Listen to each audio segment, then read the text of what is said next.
This video is about the ferry going back to Mactan Island from Olango Island.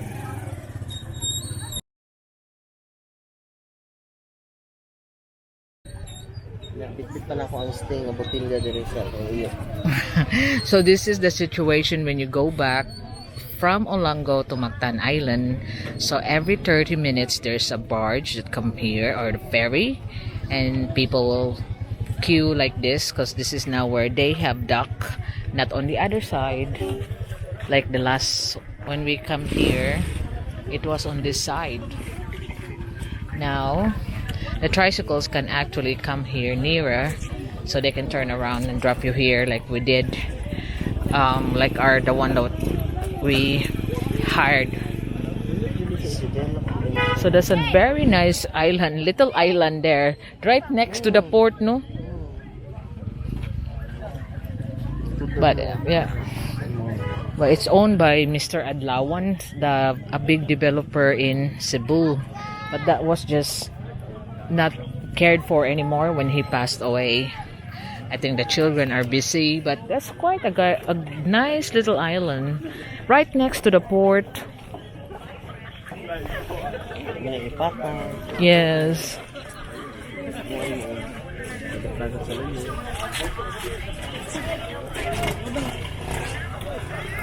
Coffee cup. Yeah, or a restaurant. Yes.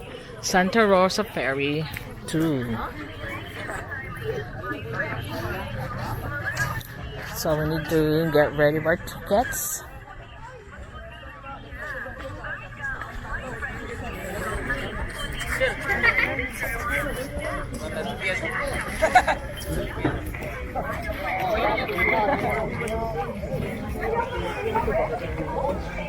Duhaga. I was saying that it's 2 tickets. Now the rain has stopped. You can actually see clearly the silhouette of the development on Cebu City. I mean the skyscrapers.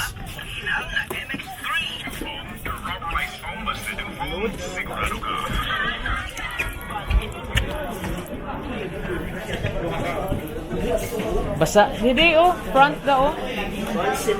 Front seat.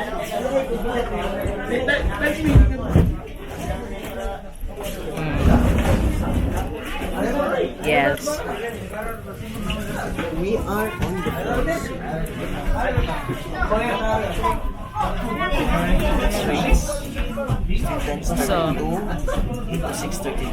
So these are the rates again. They have a rates here in our front, so you can have an idea of how much to come here to Olango.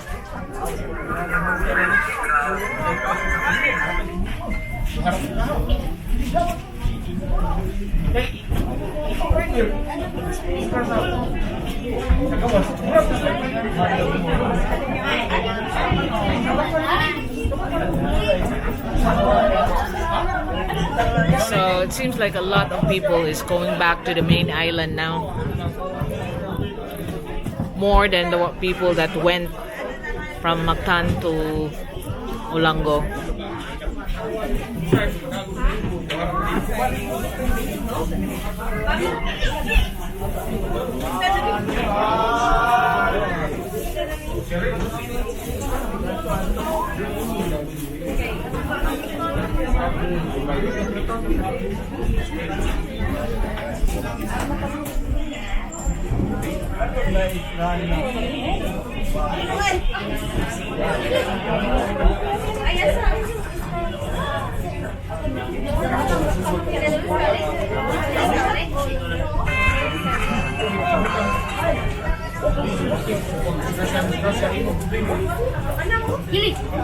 So these are the activities of the passengers going into the ferry.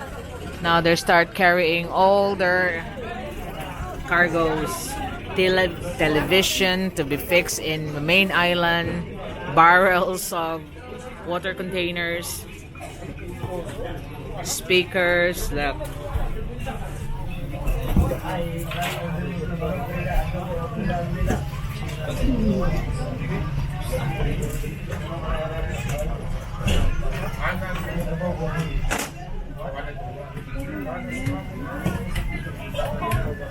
stove.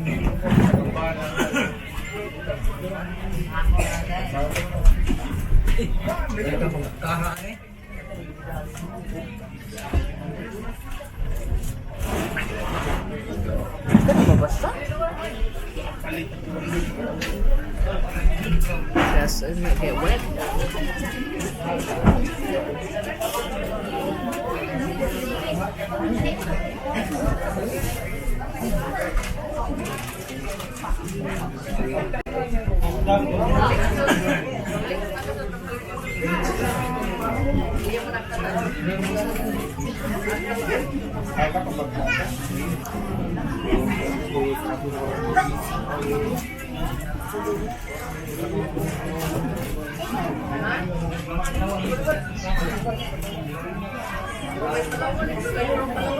So it looks like it's the last call now. We're gonna go start leaving. So what's this? Ambulance.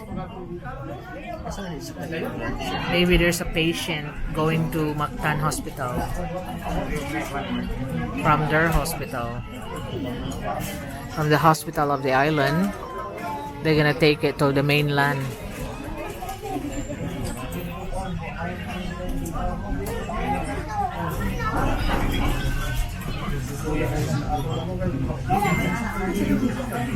We know it's supplies coming from Mactan and the ambulance is picking it up. Have supplies for the hospital.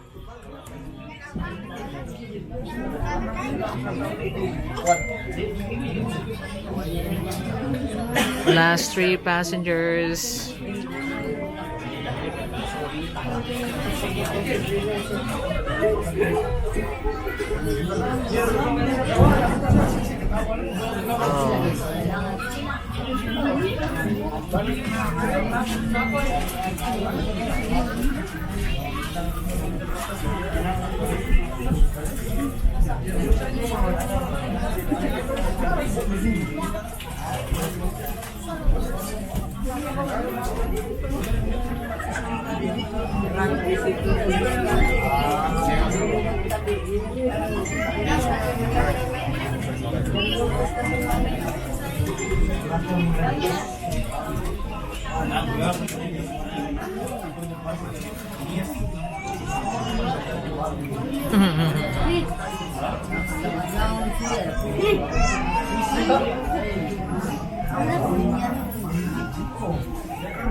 So the ferry has finally left the Olango port. They are now keeping off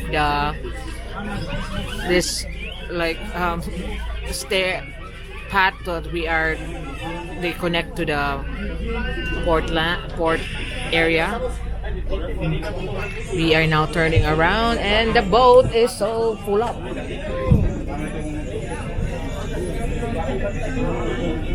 So a few are standing now. There's no seats available.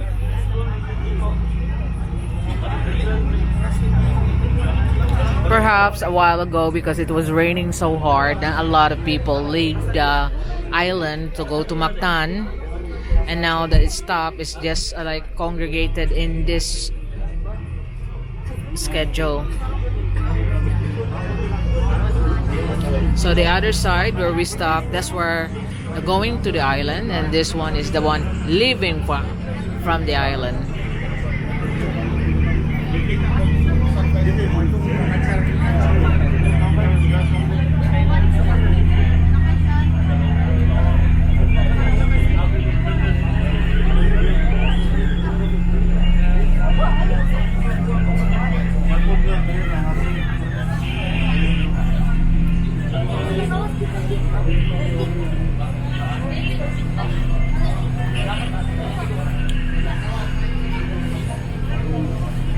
Ato ko gawas dong. So I'll have a picture.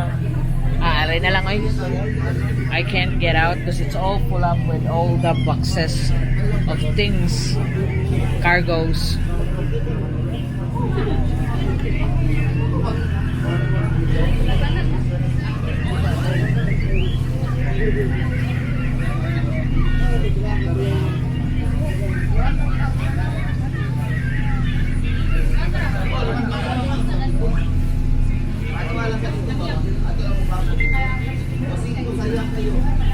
Pwede man goro ko agi diri.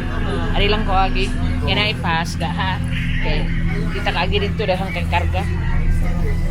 So I could video the trip. Lagi ako gudong pa. Thank you dong ha.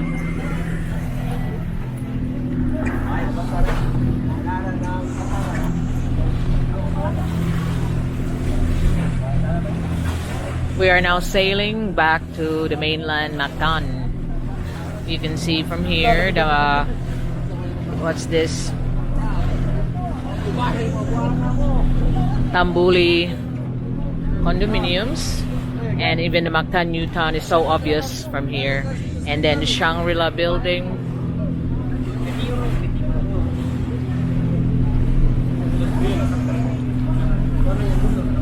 Hindi, ka makita dong eh.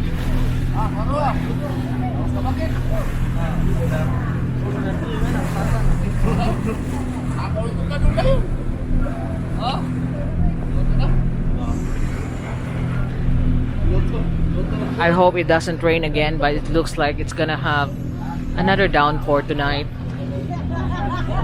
Dark clouds are coming back in.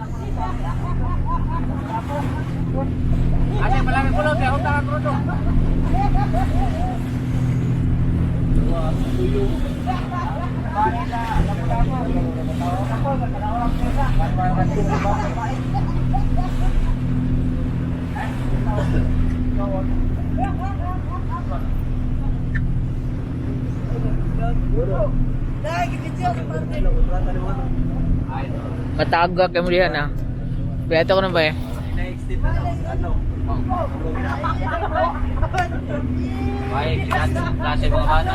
Seems like this kids wants to be on the video.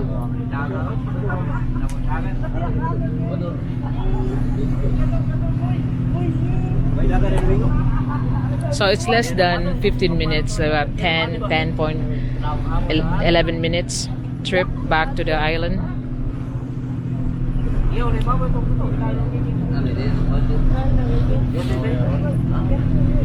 So this is until 8 p.m. The last trip going back to Mactan Island is 8 p.m. The same thing that the last trip from the island going to Olango is 8 p.m. But it starts as early as 4:30 in the morning.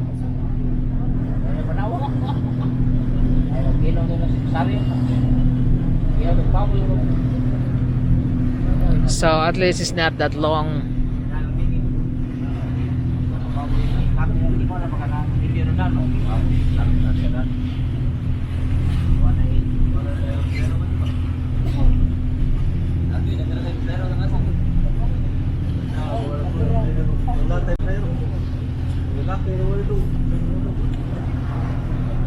I'm just putting on my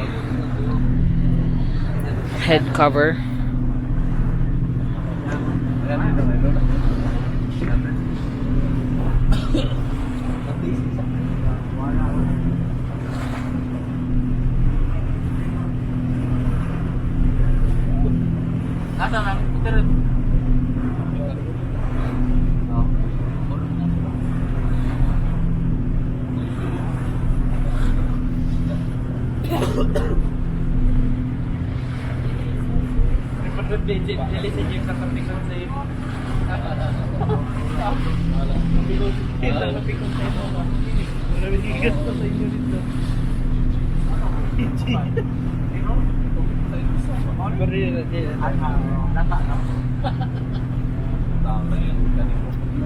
It's so peaceful, but it's just the looming gray clouds that makes it sad looking, because I know it's gonna rain again tonight. It's more darker. It's more dark in the island of Cebu now. A while ago it was more dark in Olango Island. So we will be expecting heavy rains tonight. But luckily it's not a typhoon, it's just a tropical depression that we often had, but it's just more this year, because there was even a time just tropical depression, and it's been over 2 weeks raining every day. and that was the cause of the landslide, like the areas in Guba and other mountain barangays. We are fortunate in our place, there's not a lot of that happening.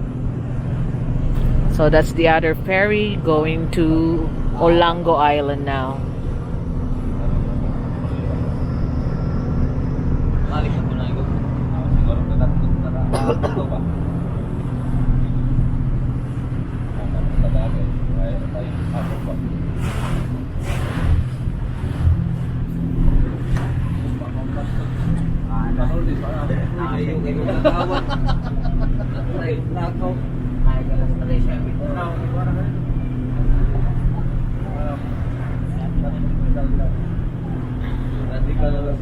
The Angasil port is now becoming prominent, can be seen clearly here.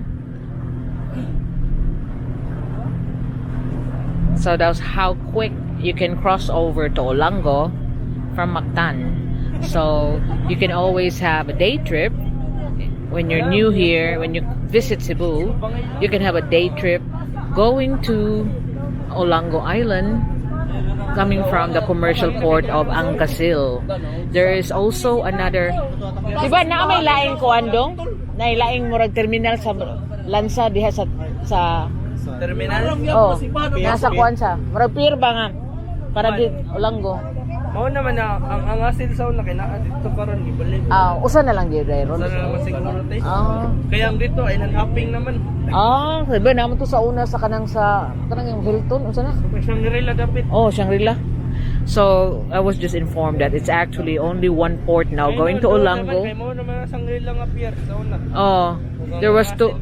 Angasil is the only port that you can go commercially to Olango Island, because the one near Shangri-La port has now been dedicated to island hopping only, and so the passenger ferries are just contained in Angasil port.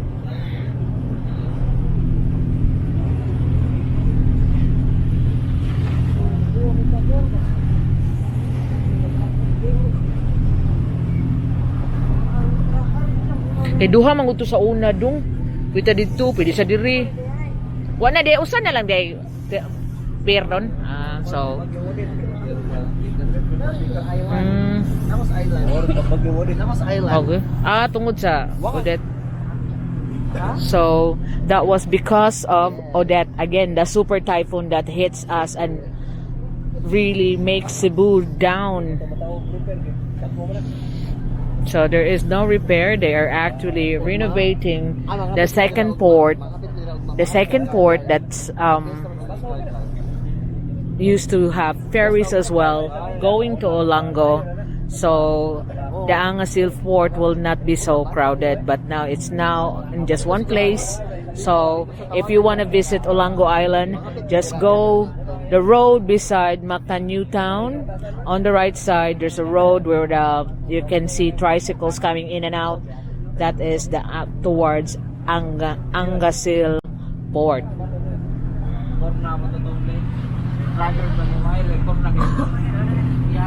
Uy, isda ayun na si Kuan, isda na si Pitra kay ano. Kasi may una, Nyor, kanang kuan niya ba yung parang nangilog na bakit break yun.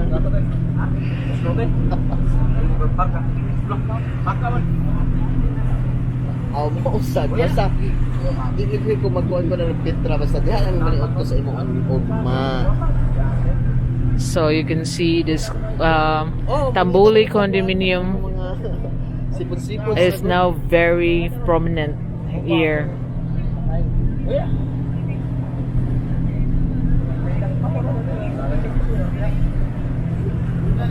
Maski yun sa inyo, baboy, isda sa inyo, mga ay, magsugba na nag-isda. Target yun na, magsugba. Duta, ano sa mga ganun? Shangri-La. Ano na Shangri-La, no? That's Shangri-La.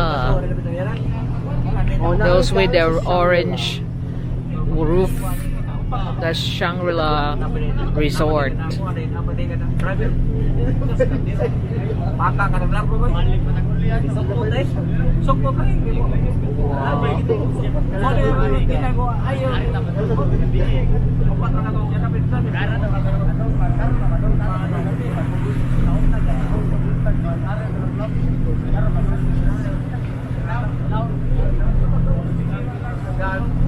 Go.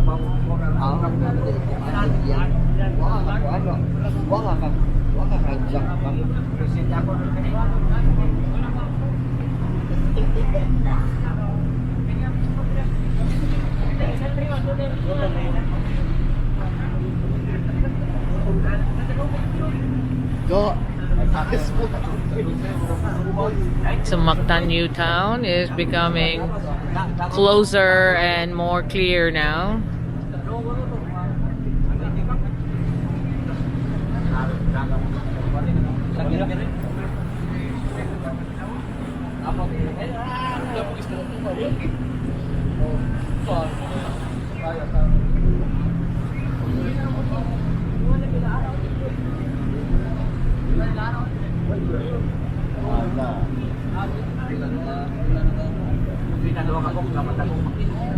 So we have not prepared at all for the trip. That we expect that it's not gonna rain like that, but it is. So my jacket is quite wet from the rain. It's now started to dry up. Namos, oh. Nato ra gud.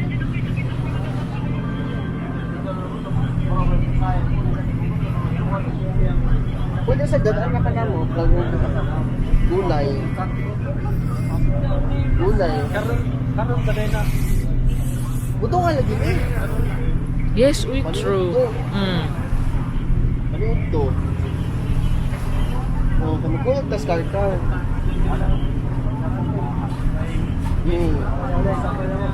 Ano to? Balay ni Faith. Itong sulungon. Sulungan ng mansyon ni Faith dito. Mo nang yate, no? Yes. That's the yachts. Yan tong dito, ano? Sobraan, dito shop. Or nasubraan ito po. So that's like the diving yachts. Sobraan ito pangwarta. We are now arriving. The ferry has now slowed down. There's a lot of passengers waiting. Mo lagi matawag gani ko buntag pa sayo. Sleepy pa.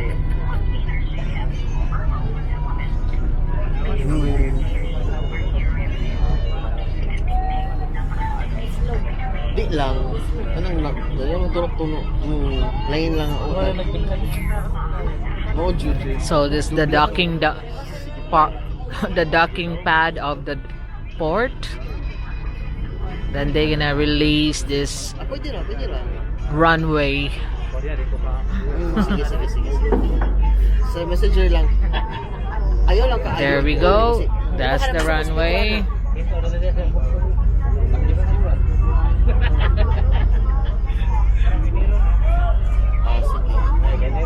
So this is how it is in the port.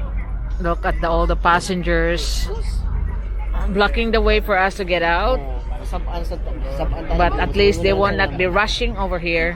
But you know, look at the island hopping group are now stepping on the water. Oh, sige, witikan lang tika. Amang lorde. Oh. Sige, bye. Now plug up. Notice now a lot of people is wearing masks because it's not mandatory anymore. It's your choice. Your choice. If you want to wear mask, that's your choice. Not mandatory like it was before. So like 80% of the people don't want to wear it. Unless they want to go in the mall. So kumana gang.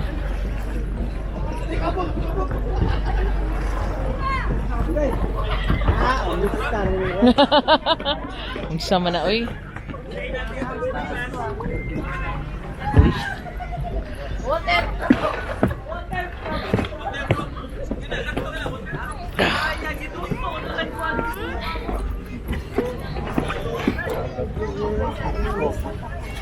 So this is now the Angasil port. Passengers are so ample passengers. Some may be waiting until 7 because there's a lot It's now blocking the road.